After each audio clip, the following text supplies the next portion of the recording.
High, welcome to all of you. To the point या आपल्या चॅनलवर आपल्या सर्वांचं स्वागत आहे.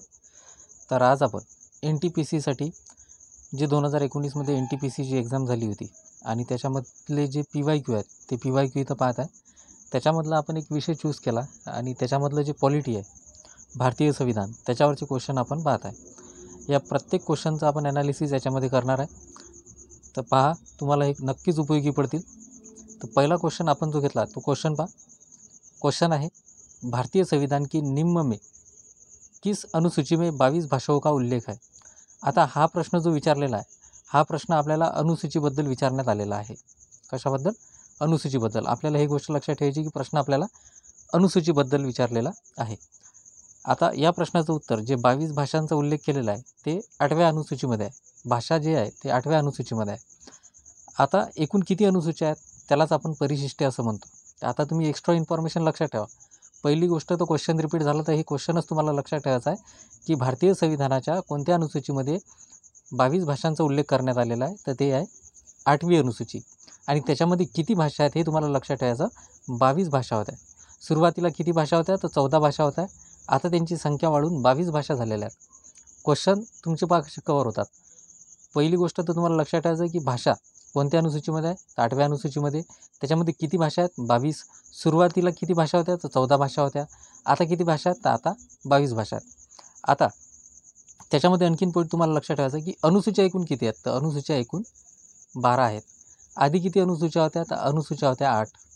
त्यांची संख्या वाढून आता किती अनुसूच्या झाल्या? त्यालाच आपण परिशिष्ट म्हणतो. तर त्या झाल्या 12. म्हणजे हा एक गोष्ट तुम्हाला लक्षात ठेवायची की जर तुम्हाला आधी विचारलं तर 8 अनुसूच्या होत्या आणि आता सध्या अनुसूच्यांची जर संख्या विचारली तर तुम्हाला उत्तर द्यायचं आहे 12. आता त्या 12 अनुसूच्यामध्ये आपण पाहू काय काय आहे. तर पहा, भारतीय राज्यघटनेमध्ये जे परिशिष्ट किंवा अनुसूच्या आहेत त्यांची संख्या आहे 12. ठीक आहे. आणि त्याच्यामधली जी पहिली अनुसूची आहे त्या पहिल्या अनुसूचीमध्ये आपल्या देशाचं नाव हे तुम्हाला शॉर्टकटमध्ये लक्षात ठेवायचं आहे. त्याच्यानंतर दुसरी अनुसूची, याच्यामध्ये काय आहे? तर दुसऱ्या अनुसूचीमध्ये तुम्हाला लक्षात ठेवायचं आहे पेमेंट. दुसऱ्या अनुसूचीमधले शॉर्टकटमध्ये तुम्हाला काय लक्षात ठेवायचं आहे? तर दुसऱ्या अनुसूचीमध्ये आहे पेमेंट. तिसरी अनुसूची, तिसऱ्या अनुसूचीमध्ये काय आहे? तर तिसऱ्या अनुसूचीमध्ये आहे शपथ. त्यानंतर चौथी अनुसूची, चौथ्या अनुसूचीमध्ये आहे राज्यसभेतील जागा. 5व्या अनुसूचीमध्ये आहेत SC ST. 6व्या अनुसूचीमध्ये आहेत आदिवासी. 7व्या अनुसूचीमध्ये सूची पद्धत. आणि हे सूची पद्धत आपण घेतली ऑस्ट्रेलिया या देशाकडून, हे तुम्हाला लक्षात ठेवायचं आहे. त्यानंतर 8व्या अनुसूचीमध्ये आपण पाहिलं भाषा आहेत. 9व्या अनुसूचीमध्ये तुम्हाला लक्षात ठेवायचं जमीन सुधारणा कायदा आहेत. जे 9वी अनुसूची आहे त्याच्यामध्ये जमीन सुधारणा कायदा. आता तुम्हाला लक्षात ठेवायचं आहे 10वी अनुसूची, याच्यामध्ये पक्षांतरबंदी कायदा आहे. 11वी अनुसूची, याच्यामध्ये तुम्हाला लक्षात ठेवायचं आहे ग्रामप्रशासन. आणि 73वी घटनादुरुस्ती. म्हणजे आपल्याला प्रश्न येऊ शकतो की भारतीय संविधानाची किंवा राज्यघटनेची 11वी अनुसूची कशाशी संबंधित आहे, कोणत्या कलमाशी संबंधित आहे? तर ते लक्षात ठेवायचं आहे तुम्हाला 73वी. ठीक आहे. त्यानंतर 12वी अनुसूची हे शहरी स्थानिक प्रशासनाशी संबंधित आहे आणि घटनादुरुस्ती आहे 74. ठीक आहे. तर एवढ्या गोष्टी तुम्हाला लक्षात ठेवायचं आहे. ग्रामीणमध्ये 73 लक्षात ठेवा आणि शहरीमध्ये 74 तुम्हाला लक्षात ठेवायचा आहे. हा झाला आपला पहिला प्रश्न. त्याच्यामधले सगळे पॉईंट आपण क्लिअर केले. मॅक्झिमम गोष्टी तुमच्या लक्षात आल्या असतील. आता आपण जो दुसऱ्या क्वेश्चनवर, आपला दुसरा क्वेश्चन आहे की निम्न में से कौन भारतीय सशस्त्र बलों का सर्वोच्च कमांडर होता है. म्हणजे भारतातील तीनही दलाचा सरसेनापती म्हणून कोण असतो? तर ते असतात आपल्या देशाचे राष्ट्रपती. आपल्याला ही गोष्ट लक्षात ठेवायची आहे की भारतामधील तीनही दल जे आहेत आपले, त्याचा सर्वोच्च सेनापती कोण असतो? तर ते आपले राष्ट्रपती असतात. आता ऑप्शनमध्ये कन्फ्यूज करण्यासाठी प्रधानमंत्री, लोकसभा अध्यक्ष, रक्षामंत्री हे दिलेले आहेत.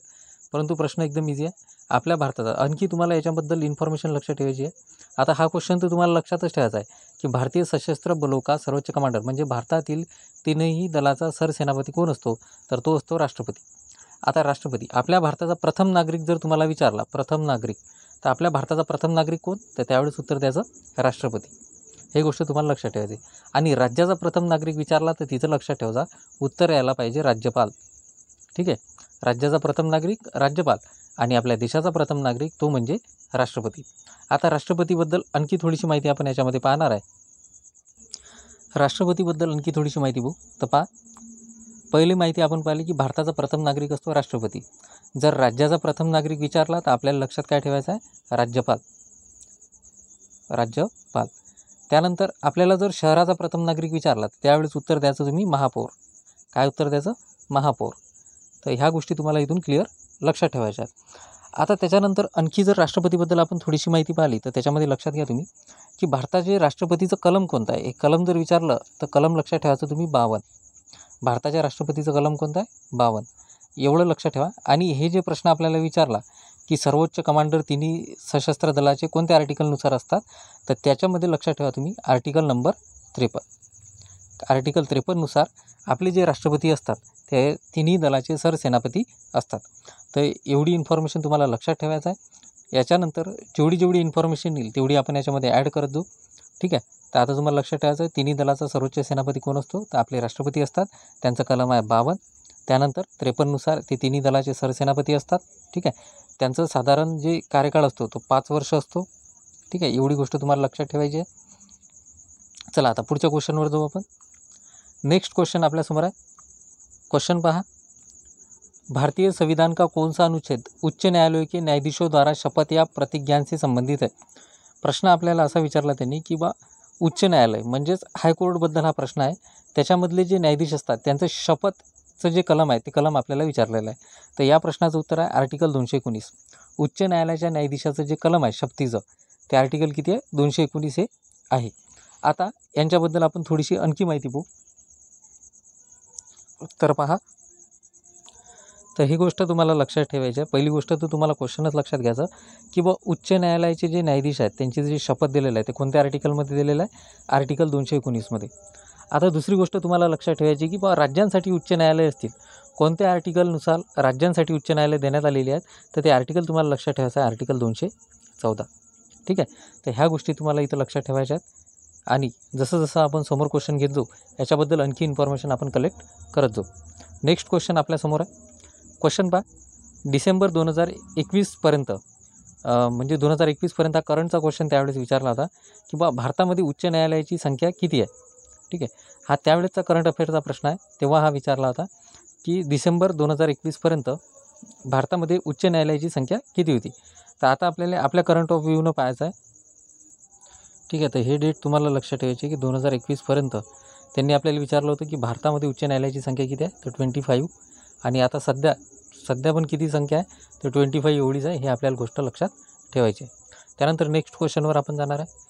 नेक्स्ट क्वेश्चन आहे. भारतीय संविधान में संशोधन करने की संसद की शक्ती रिकामी जागा में वर्णित आहे. म्हणजे संविधान संशोधन त्याला आपण म्हणतो घटनादुरुस्ती. घटनादुरुस्ती पद्धत कोणत्या आर्टिकलमध्ये आहे, तर आपल्याला लक्षात ठेवायचं घटनादुरुस्ती ही पद्धत आर्टिकल 368मध्ये आहे. घटनादुरुस्ती करण्याची पद्धत आर्टिकल 368मध्ये आहे. हे आपल्याला क्लिअर लक्षात ठेवायचं. त्यानंतर इथं पहा 2 आर्टिकल आणखी आहेत. या 2 आर्टिकलबद्दल आणखी इन्फॉर्मेशन घेऊ आपण. हे आर्टिकल 352 आपल्याला दिसत आहे इथं. या 352मध्ये काय तर राष्ट्रीय आणीबाणी आहे. हे आपल्याला लक्षात ठेवायचं आहे. 352मध्ये कोणती आणीबाणी आहे? राष्ट्रीय आणीबाणी. ठीक आहे. तर हे तुम्हाला लक्षात ठेवायचं आहे. आणि अनुच्छेद 360 याच्यामध्ये आर्थिक आणीबाणी आहे. आर्थिक आणीबाणीशी संबंधित कलम कोणता आहे? 360 आहे. तर ह्या गोष्टी तुम्हाला इथं क्लिअर लक्षात ठेवायच्या आहेत. तर हा पहिला क्वेश्चन तुम्ही क्लिअर लक्षात घ्या की भारतीय संविधानामध्ये जे घटनादुरुस्तीची जी पद्धत आहे ते कोणत्या आर्टिकलमध्ये आहे, तर आर्टिकल आहे 368. ठीक आहे. त्याच्यानंतर 352 हे आर्टिकल कशाशी संबंधित आहे, तर राष्ट्रीय आणीबाणीशी संबंधित आहे. आणि 360 हे आर्टिकल कशाशी संबंधित आहे, तर आर्थिक आणीबाणीशी संबंधित आहे. ह्या गोष्टी आपल्याला क्लिअर लक्षात ठेवायच्या आहेत. आणि हे जे घटनादुरुस्तीची पद्धत आहे ही पद्धत आपण कोणत्या देशाकडून घेतली हे आपल्याला लक्षात ठेवायचं आहे. तर हे घेतलेले आहे आपण साऊथ आफ्रिकेकडून. ठीक आहे. दक्षिण आफ्रिकेकडून आपण ही पद्धत घेतलेली आहे. आता आपण नेक्स्ट क्वेश्चनवर जाऊ. आय होप तुमचे मॅक्झिमम क्वेश्चन क्लिअर होत असतील. पहा नेक्स्ट क्वेश्चन आहे. भारत के संविधान निर्माताओं द्वारा सरकार के संसदीय स्वरूप को अपनाने की प्रेरणा. म्हणजे भारतीय राज्यघटनेमधले जे स्रोत आहेत त्यांच्याबद्दल हा प्रश्न विचारलेला आहे. आणि प्रश्न असा आहे की जे संसदीय स्वरूप आहे म्हणजे संसदीय पद्धत जी आहे ते आपण कोणत्या देशाकडून घेतली, तर संसदीय पद्धत आपण घेतलेली आहे ब्रिटनकडून. कुठून? ब्रिटन म्हणजेच इंग्लंड या देशाकडून आपण संसदीय स्वरूप आपल्या भारतीय राज्यघटनेमध्ये घेतलेलं आहे. त्याच्यानंतर पहा तुम्हाला आणखी एक ऑप्शन दिसते याच्यामध्ये, ते म्हणजे जपान. तर जपान या देशाकडून आपण काय घेतलं, तर कायद्याने प्रस्तावित पद्धत हे आपण घेतलेलं आहे. जपानकडून आपण काय घेतलं, तर जपानकडून कायद्याने प्रस्तावित पद्धत आपण घेतलेली आहे. दक्षिण आफ्रिकेकडून आपण काय घेतलं, तर याच्या आधीच आपण पाहिलं होतं घटनादुरुस्ती पद्धत आपण घेतली होती दक्षिण आफ्रिकेकडून. आणि राज्यसभेच्या सदस्यांची निवडणूक हे सुद्धा आपण दक्षिण आफ्रिकेकडून घेतलेली आहे. त्यानंतर इथं तुम्हाला आणखी एक ऑप्शन द्यायचे, संयुक्त राज्य अमेरिका. अमेरिकेकडून आपण काय काय घेतलं, तर अमेरिकेकडून आपण काय काय घेतलं आता आपण ते पाहणार आहे. तर अमेरिकेकडून पहा मूलभूत हक्क घेतले आपण. ठीक आहे, आता सध्या आपण अमेरिकेमधून पाहत आहे. तुम्हाला लक्षात ठेवायचं आहे मूलभूत हक्क, उपराष्ट्रपती, राष्ट्रपती सरसेनापती असतील, हे पण आपण पाहिलेलं आहे. राष्ट्रपती सरसेनापती असतील आणि कोणत्या आर्टिकल 53 नुसार. ठीक आहे, हे आपण अमेरिकेकडूनच घेतलं. राष्ट्रपतीवर जो महाभियोग असतो हे पण आपण अमेरिकेकडूनच घेतलं. त्यानंतर सर्वोच्च व उच्च न्यायालयाच्या न्यायाधीशास पदावरून दूर करण्याची जी पद्धत आहे किंवा न्यायव्यवस्थेचं जे स्वातंत्र्य आहे, न्यायालयीन पुनर्विलोकन आहे, राष्ट्रपती आणि उपराष्ट्रपतीचे जे काही कार्य आहेत ते सगळे आपण अमेरिकेकडून घेतलेली आहेत. आणि जपानकडून आपण आताच पाहिलं कायद्याने प्रस्थापित पद्धत घेतलेली आहे. त्याच्यानंतर ब्रिटन म्हणजेच इंग्लंडकडून आपण काय घेतलं होतं, तर इंग्लंडकडून आपण संसदीय स्वरूप घेतलेलं आहे. त्यानंतर एकेरी नागरिकत्व घेतलेलं आहे. ठीक आहे, पंतप्रधानाचं पद घेतलेलं आहे, कायदा करण्याची पद्धत घेतलेला आहे, कॅगचं कार्यालय घेतलेलं आहे. ह्या गोष्टी तुम्हाला इथं लक्षात ठेवायच्या आहेत. आणि एक क्वेश्चन आपण पाहिला होता जो सूच्यांवर आला होता, तर जी सूची पद्धत आहे, सूचीवर नव्हता आला पण तरी लक्षात ठेवा, ऑस्ट्रेलियाकडून आपण सूची पद्धत घेतलेली आहे. ही गोष्ट तुम्हाला क्लिअर इथं लक्षात ठेवायची आहे. आता आपण नेक्स्ट क्वेश्चनवर जाऊ. नेक्स्ट क्वेश्चन तुमच्यासमोर आहे की गांधी आयर्विन करार किंवा समझोता कोणामध्ये झाला होता, म्हणजे कधी झाला होता, तर गांधी आणि इर्विन जे लॉर्ड इर्विन होते यांच्यामध्ये जो करार झाला होता तो 1931 झाला होता. आणि कशासाठी झाला होता, किंवा गांधीजींनी गोलमेज परिषदेत, म्हणजे काँग्रेसच्या नेत्यांनी गोलमेज परिषदेत यावे, राष्ट्रीय काँग्रेसच्या नेत्यांनी, त्याच्यासाठी हा करार झाला होता. आता एक गोष्ट लक्षात घ्या, 1930 पासून गोलमेज परिषदा सुरू झाल्या होत्या. ठीक आहे, आता गोलमेज परिषदा एकूण किती झाल्या असाही प्रश्न विचारला येतो. तर 3 गोलमेज परिषदा झाल्या होत्या. आणि अजून एक प्रश्न विचारतात की डॉक्टर बाबासाहेब आंबेडकर किती गोलमेज परिषदेला उपस्थित होते, तर ते 3ही गोलमेज परिषदेला उपस्थित होते. त्याच्यानंतर 1930 पहिले गोलमेज परिषद भरली, कुठं, इंग्लंडमध्ये. ठीक आहे, आणि त्याच्यामध्ये काँग्रेसने बहिष्कार टाकला होता, म्हणजे काँग्रेसचा कोणताही सदस्य हजर नव्हता. त्याच्यामुळे हा गांधी आणि आयर्विन करार झाला. त्याच्यानंतर 1931 यांचा करार झाला आणि 1931 दुसरी जी गोलमेज परिषद होती ती गोलमेज परिषद जी आहे ती इंग्लंडमध्ये भरली आणि तेव्हा काँग्रेसच्या वतीनं गांधीजी तिथं उपस्थित होते. त्याच्यानंतर तिसरी गोलमेज परिषद भरली ते म्हणजे 1932. तर हे अशा 3 गोलमेज परिषदा तुम्हाला लक्षात ठेवायच्या आहेत. एकूण झाल्या किती, 3, 1930, 31, 32. गांधी आणि आयर्विन यांच्यात जो करार झाला तो कधी झाला, तर 1931. ठीक आहे, आणि डॉक्टर बाबासाहेब आंबेडकर कोणत्या गोलमेज परिषदेला उपस्थित होते असा जर प्रश्न आला तर 3ही गोलमेज परिषदेला उपस्थित होते. आणि काँग्रेस कधी उपस्थित होतं, तर दुसऱ्या गोलमेज परिषदेला उपस्थित होतं, जे 1931 भरली होती. ह्या गोष्टी तुम्हाला क्लिअर लक्षात ठेवा. प्रश्न कशावरही फ्रेम झाला तर तुमचे क्वेश्चन इथून क्लिअर होतील. आता आपण नेक्स्ट क्वेश्चनवर जाणार आहे. क्वेश्चन आपल्यासमोर आहे. आता आपल्याला क्वेश्चन विचारलेला आहे त्यांनी, भारतीय संविधान का अनुच्छेद 352 किससे संबंधित आहे. आता आपल्या भारतीय संविधानाचं जे आर्टिकल 352 आहे हे कशाशी संबंधित आहे, तर आपल्या भारतीय संविधानाचं जे आर्टिकल आहे 352 हे राष्ट्रीय आपत्काल, याच्या आधीच आपण पाहिलेलं आहे, राष्ट्रीय आपत्काल याच्याशी संबंधित आहे. पण आपल्या भारतीय राज्यघटनेमध्ये 3 प्रकारच्या आणीबाणी दिल्या आहे. किती प्रकारच्या, 3 प्रकारच्या. मग तुम्हाला आणीबाणीची संख्या लक्षात ठेवायची आहे. किती प्रकारच्या आणीबाणी आहेत, 3 प्रकारच्या. आर्टिकल कोणकोणते आहेत, तर पहिलं आर्टिकल आहे 352 जे आताच आपण पाहिलं, ज्याच्यामध्ये राष्ट्रीय आणीबाणी दिलेलं आहे. ठीक आहे, 352 त्याच्यानंतर येते 356, याच्यामध्ये राज्य आणीबाणी आहे. कोणती आणीबाणी आहे, राज्यामध्ये आणीबाणी. आणि त्याच्यानंतर आहे 360 हे आर्टिकल. आणि हे तुम्हाला लक्षात ठेवायचं आहे, हे आहे आर्थिक आणीबाणीशी संबंधित. कशाशी संबंधित आहे, आर्थिक आणीबाणीशी संबंधित आहे. एक गोष्ट क्लिअर लक्षात घ्या की सगळ्यात जास्त वेळ लावण्यात आलेली आणीबाणी 356 नुसार. ठीक आहे, म्हणजे राज्य आणीबाणी. आणि एकही वेळ आतापर्यंत भारतात लागलेली नाही अशी आणीबाणी कोणती, तर आर्थिक आणीबाणी आपल्या भारतामध्ये अजूनही लावण्यात आलेली नाही. परिस्थिती निर्माण झाली होती परंतु आपण लावलेली नाही. तर ह्या गोष्टी तुम्हाला क्लिअर लक्षात असू द्या की भारतीय संविधानामध्ये 3 प्रकारच्या आणीबाणींचा उल्लेख आढळतो. एक आर्टिकल 352 ज्याच्यामध्ये राष्ट्रीय आणीबाणी, 356 राज्य आणीबाणी आणि 360 म्हणजे आर्थिक आणीबाणी. तर 356 सगळ्यात जास्त आणीबाणी लावण्यात आलेली आहे आणि 360 आतापर्यंत एकदाही आणीबाणी लावण्यात आलेली नाही. त्याच्यानंतर आपण नेक्स्ट क्वेश्चनवर जाणार आहे. इथं हे जे ऑप्शन असतात या ऑप्शनवरून तुम्हाला तुमच्या गोष्टी क्लिअर करायच्या असतात.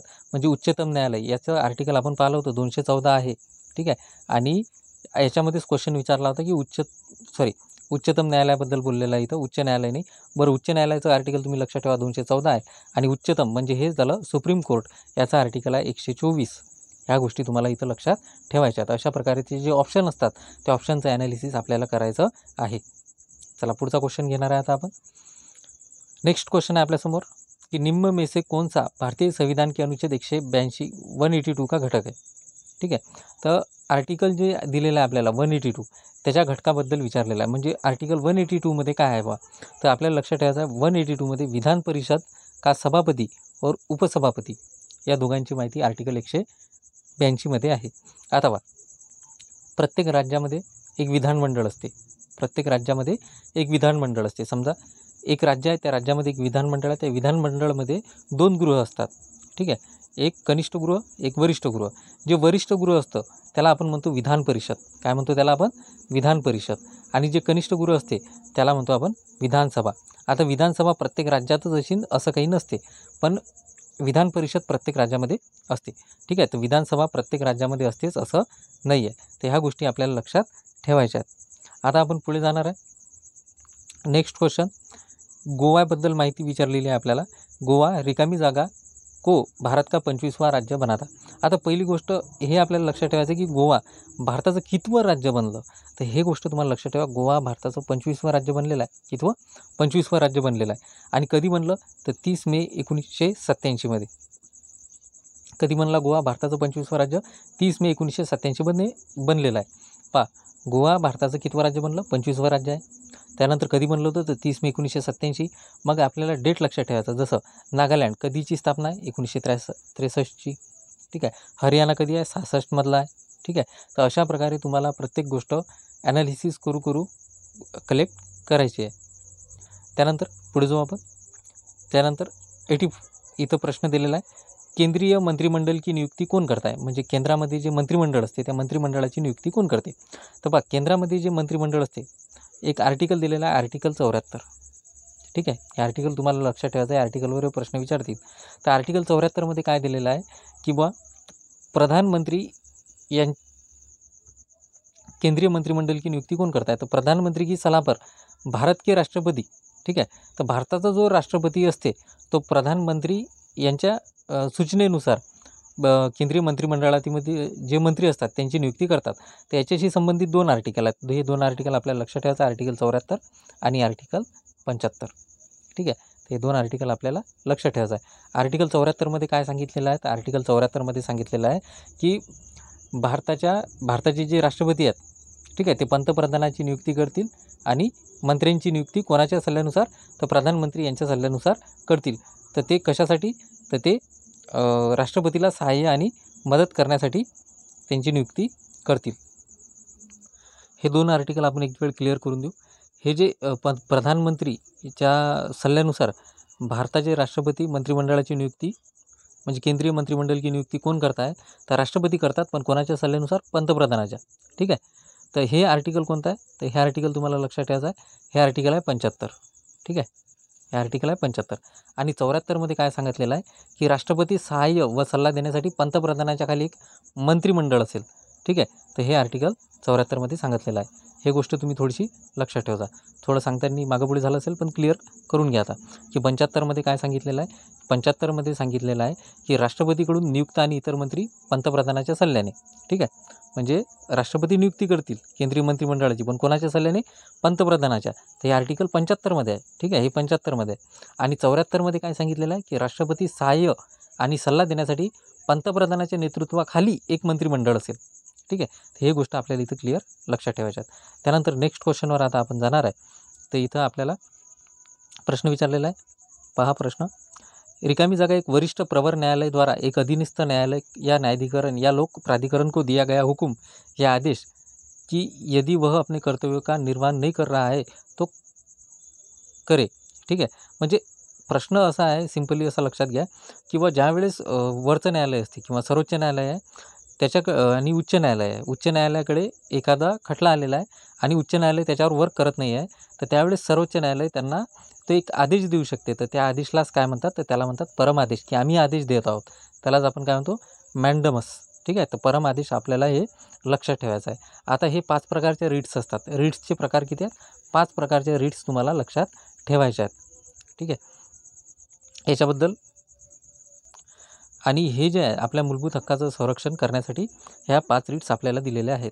तर सर्वोच्च न्यायालय जे आहे ते कोणत्या आर्टिकलनुसार आपल्या मूलभूत हक्काचं संरक्षण करते, तर ते आर्टिकल लक्षात ठेवायचं आहे तुम्हाला, आर्टिकल 32. आणि ज्यावेळेस उच्च न्यायालयावर प्रश्न येते की हायकोर्ट कोणत्या आर्टिकलनुसार आपल्या मूलभूत अधिकाराचं संरक्षण करते, तर आर्टिकल 226. तर हे 2 क्वेश्चन मॅक्झिमम विचारलेले आहेत आणि विचारतीनंही, त्याच्यामुळे हे खूप IMP आहेत, तुम्हाला हे लक्षात ठेवायचं आहे. नेक्स्ट क्वेश्चनवर आता आपण जाणार आहे. नेक्स्ट क्वेश्चन मूलभूत कर्तव्यावर विचारलेला आहे. पहा, मौलिक कर्तव्यों का भारतीय संविधान में वर्ष रिकामी जागा में शामिल किया गया था. पहा, आता या प्रश्नाचं उत्तर आहे 1976 मध्ये. मूलभूत कर्तव्य कधी आपल्या भारतीय राज्यघटनेला जोडण्यात आली, तर 1976 मध्ये. बरं, पहिले मूलभूत कर्तव्य आपल्या भारतीय राज्यघटनेमध्ये होती का, तर उत्तर आहे नाही, पहिले नव्हती. मग 1976 मध्ये इंदिरा गांधी सरकारचा काळ होता, तेव्हा आपण स्वर्णसिंग समिती स्थापन केली होती आणि त्यांनी 10 मूलभूत कर्तव्य आपण आपल्या भारतीय राज्यघटनेमध्ये जोडले होते. पहा, काय काय लक्षात ठेवायचं की मूलभूत कर्तव्याचा समावेश कधी करण्यात आला, 1976 मध्ये. त्यावेळेस काळ होता काँग्रेसचा काळ, म्हणजे इंदिरा गांधी यांचा सरकारचा काळ होता. त्याच्यासाठी एक समिती स्थापन केली होती, ते म्हणजे स्वर्णसिंग समिती. त्या समितीनं 10 मूलभूत कर्तव्ये सांगितले आणि आपण ते ॲड केली. त्याच्यानंतर आता जर पाहिलं तर मूलभूत कर्तव्य आहेत 11, ठीक आहे. आणि 11वं कर्तव्य ॲड केलं होतं आपण 86वी घटनादुरुस्ती. कधी, 86, हे लक्षात ठेवायचं. 86वी घटनादुरुस्ती जे झाली होती 2002 मध्ये. त्याच्यानुसार आपण हे 11वं कर्तव्य याच्यामध्ये ॲड केलं. तर एवढी सगळी इन्फॉर्मेशन तुम्हाला तुमच्या लक्षात ठेवायचं आहे. चला पुढचा क्वेश्चन आपल्यासमोर आहे. रिकामी जागा को संविधान सभा ने भारत के लिए संविधान का मसौदा तैयार करने के लिए डॉक्टर BR आंबेडकर की अध्यक्षता में एक मसौदा समिति का गठन किया. म्हणजे प्रश्न आपल्याला विचारला की बा जी मसुदा समिती आहे, त्या मसुदा समितीची स्थापना कधी झाली, ठीक आहे. पहिली गोष्ट तर हेच लक्षात घ्या तुम्ही की मसुदा समितीचे अध्यक्ष कोण होते. पहिला प्रश्न तुमच्यासाठी, मसुदा समितीचे अध्यक्ष होते डॉक्टर BR आंबेडकर. पहिली गोष्ट, हा पहिला पॉईंट तुम्हाला लक्षात ठेवायचा. मसुदा समिती, यालाच दुसरं नाव आहे ड्राफ्टिंग कमिटी. तिसरं नाव अजून सांगतो तुम्हाला, पांडुलेखन समितीसुद्धा याला म्हणतात, ठीक आहे. तर ह्या 3 गोष्टी तुम्हाला लक्षात ठेवायचं आहे. तर मसुदा समितीची स्थापना हे आहे डॉक्टर BR आंबेडकर, हे त्याचे अध्यक्ष होते मसुदा समितीचे. आणि मसुदा समितीची जी स्थापना झाली ती झाली 29 ऑगस्ट 1947ला. कधी झाली मसुदा समितीची स्थापना, 29 ऑगस्ट 1947ला. ह्या गोष्टी तुम्हाला क्लिअर लक्षात राहू द्या. आता पहा, आपण मसुदा समितीबद्दल आणखी थोडीशी माहिती बघू. तर पहा, पहिले आपण पाहिलं की जे मसुदा समितीचे अध्यक्ष होते ते कोण होते, ते होते डॉक्टर बाबासाहेब आंबेडकर, ठीक आहे. त्याच्यानंतर मसुदा समितीमध्ये तुम्हाला विचारू शकतात की एकूण सदस्य किती होते. तर एकूण सदस्य तुम्हाला लक्षात ठेवायचे आहेत 7 सदस्य होते, ठीक आहे. हे तुम्ही लक्षातच ठेवा, हे तुम्हाला विचारू शकतात की मसुदा समितीचे अध्यक्ष डॉक्टर बाबासाहेब आंबेडकर, मसुदा समितीमध्ये एकूण सदस्य 7 आणि मसुदा समितीची स्थापना 29 ऑगस्ट 1947ला. त्याच्यानंतर आपण नेक्स्ट क्वेश्चनवर जाणार आहे. नेक्स्ट क्वेश्चन आपल्यासमोर आहे. आपल्याला प्रश्न विचारलेला आहे अनुच्छेद 239 रिकामी जागाशी संबंधित आहे. म्हणजे अनुच्छेद 239 कशाशी संबंधित आहे असा आपल्याला प्रश्न विचारलेला आहे. तर आर्टिकल 239 पहा कशाशी संबंधित आहे. हे आहे राष्ट्रपतीद्वारा केंद्रशासित प्रदेशों का प्रशासन. म्हणजे आर्टिकल 239 मध्ये काय सांगितलेलं आहे की सांगितलेलं आहे 239 मध्ये की राष्ट्रपती जे आहेत ते केंद्रशासित प्रदेशांचं काय करतील, प्रशासन करतील, ठीक आहे. तर राष्ट्रपतीच्याच अंतर्गत नायब राज्यपाल म्हणून केंद्रशासित प्रदेशाचं कामकाज पाहत असतात, ठीक आहे. ही गोष्ट लक्षात घ्या. आणखी एक तुम्हाला लक्षात ठेवायचं आहे एक आर्टिकल, ते म्हणजे 239च आर्टिकल आहे. तर ते 239 फक्त समोर तुम्हाला लक्षात ठेवायचं आहे AA, ठीक आहे. आणि हे आर्टिकल आहे राष्ट्रीय राजधानी क्षेत्र दिल्लीशी संबंधित. म्हणजे आपल्याला काही प्रश्न विचारू, आर्टिकल 239 मध्ये जर विचारला प्रश्न तर त्याच्यामध्ये दिलेलं आहे की राष्ट्रपती काय करतील, तर केंद्रशासित प्रदेशांचं प्रशासन करतील, ठीक आहे. तर याच्यासाठी राष्ट्रपती काय करतात, नायब राज्यपाल निवडत असतात केंद्रशासित प्रदेशासाठी. तर तुमचं काम आहे सध्या की बुवा जम्मू काश्मीर, पुदुच्चेरी, ठीक आहे, किंवा लडाख याचे जे नायब राज्यपाल असतात ज्यांची नुकतीच नियुक्ती झाली, ते MPSCला त्याच्यावर प्रश्न विचारलेला आहे. तर ते तुम्हाला लक्षात ठेवायचे आहेत. आणि हे तुम्हाला लक्षात ठेवायचं आहे की 239 हे जे आर्टिकल आहे ते हे राष्ट्रीय राजधानी क्षेत्र दिल्लीशी संबंधित आहे. एवढ्या गोष्टी तुम्हाला क्लिअर लक्षात असू द्या. आणि आजच्या व्हिडिओमध्ये आपण एकूण 15 क्वेश्चन याच्यामध्ये पाहिलेले आहेत. आणि हे 15 क्वेश्चन त्याची इन्फॉर्मेशन जर तुम्हाला समजली असेल आणि तुम्हाला जर व्हिडिओ आवडला असेल तर तुम्ही लाईक, सबस्क्राईब आणि शेअर जरूर करा. तुम्ही जेवढे लाईक करसाल तेवढा मला त्याच्यावरून कॉन्फिडन्स येईल आणि आणखीन व्हिडिओ बनवण्यासाठी मी प्रेरित होईल. तर व्हिडिओ आवडत असेल तर लाईक, सबस्क्राईब, शेअर जरूर करा. धन्यवाद.